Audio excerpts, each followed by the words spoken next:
Welcome to బుజ్జి కథలు. అందరూ బాగున్నారా? నేను చాలా బాగున్నాను. మరి ఆలస్యం చేయకుండా ఈ రోజు కథ మొదలు పెట్టేద్దాం. చికెన్ లో ప్రోటీన్ చాలా ఎక్కువగా ఉంటుంది. ప్రతిరోజు చికెన్ తినేవాళ్ళు ఎంతో ఆరోగ్యంగా ఉంటారు. హే, నా ఫేవరెట్ చికెన్ బిర్యానీ వెంటనే ఆర్డర్ పెట్టేస్తా. చికెన్ తింటున్నారా? అయితే వెంటనే ఆపేయండి. ఈ మధ్య కోళ్లు త్వరగా ఎదగడానికి ఇంజెక్షన్లు ఇస్తున్నారు. అవి తింటే మీ హార్మోన్స్ అన్ని ఇంబ్యాలెన్స్ అయ్యి జబ్బులు త్వరగా. అయ్యో బాబోయ్, వద్దు, చికెన్ అస్సలొద్దు. ఆకుకూరలు ఆరోగ్యానికి చాలా మంచివి, ముఖ్యంగా పాలకూర. ఇది తీసుకోవడం వల్ల ఐరన్ లోపం నుండి త్వరగా బయటపడతారు.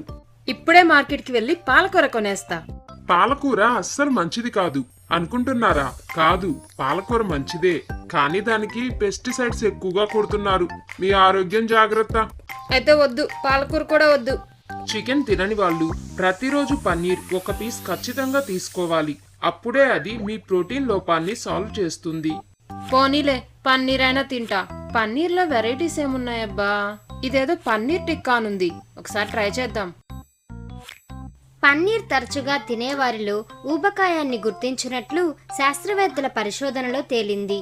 దేవుడా, ఇంకేం తినాలి? ఉత్త అన్నమే తింటా. అన్నం మాత్రమే అనుకుంటున్నారా?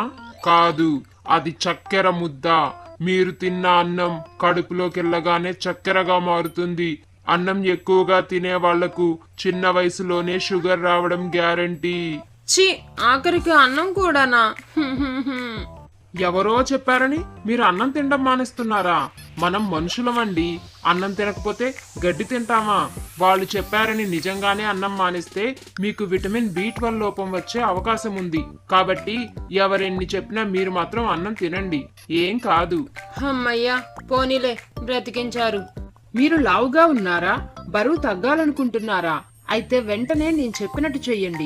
అన్నానికి బదులు ప్రతిరోజు పీచు పదార్థం ఎక్కువగా ఉన్న చిరుధాన్యాలు తీసుకోవడం అనేది ఆరోగ్యానికి చాలా మంచిది. వెంటనే బరువు తగ్గి ఆరోగ్యంగా ఉండటానికి ఇదే సరైన మార్గం. చిరుధాన్యాల? ఓ, మిల్లెట్సా? అయినా ఈ మధ్య నేను బాగా బండగా తయారవుతున్నాను. వెంటనే మిల్లెట్స్ కి మారిపోవాలి. విమేజాన్ లో ఆర్డర్ పెట్టేస్తా. ఆగండి, మిల్లెట్స్ తింటున్నారా? మీ పొట్ట జాగ్రత్త. అలవాటు లేనివి తింటే అజీర్తి రోగం వస్తుంది. కాబట్టి అన్నమే శ్రేష్టమైనది. చి చిచి, ఏం బ్రతుకునాది? మొత్తం కన్ఫ్యూజనే. అన్నం తినకూడదు, ఆకుకూరలు తినకూడదు, చికెన్ తినకూడదు, పన్నీర్ తినకూడదు, ఆఖరికి పాలు తాగకూడదు, గుడ్డు కూడా తినకూడదు.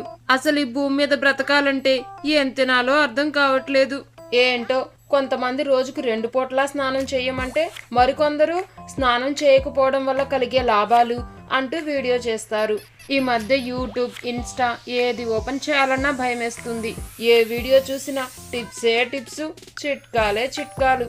అన్ని తెలిసిన వాళ్ళు టిప్స్ ఇస్తారు, ఏమి తెలియని వాళ్ళు టిప్స్ ఇస్తారు. డాక్టర్లు టిప్స్ ఇస్తారు, మామూలు వాళ్ళు టిప్స్ ఇస్తారు. వీళ్ళందరి వీడియోలు చూసి ఎవరో ఒకరిని సెలెక్ట్ చేసుకొని వాళ్ళ వీడియోలన్నీ ఫాలో అవుతుంటే కొత్తగా ఒకరు పుడతారు. ఇప్పటి వరకు పైన చెప్పిన వాళ్ళందరూ తప్పు, నేనే కరెక్ట్ అంటూ. అసలు ఇంతకీ ఎవరిని నమ్మాలో, ఎవరిని నమ్మకూడదు, అసలు ఈ టిప్స్ ఎందుకు ఫాలో అవ్వాలో అర్థమే కావట్లేదు. మీకన్నా అర్థమైతే కొంచెం కామెంట్ చేయరా ప్లీజ్. ఈ కథ కనుక మీకు నచ్చినట్లయితే వెంటనే ఈ వీడియోని లైక్ చేయండి. ఇలాంటి మరిన్ని మంచి మంచి కథల కోసం మన బుజ్జి కథలు యూట్యూబ్ ఛానల్ ని సబ్స్క్రైబ్ చేసుకోండి. Thanks for watching.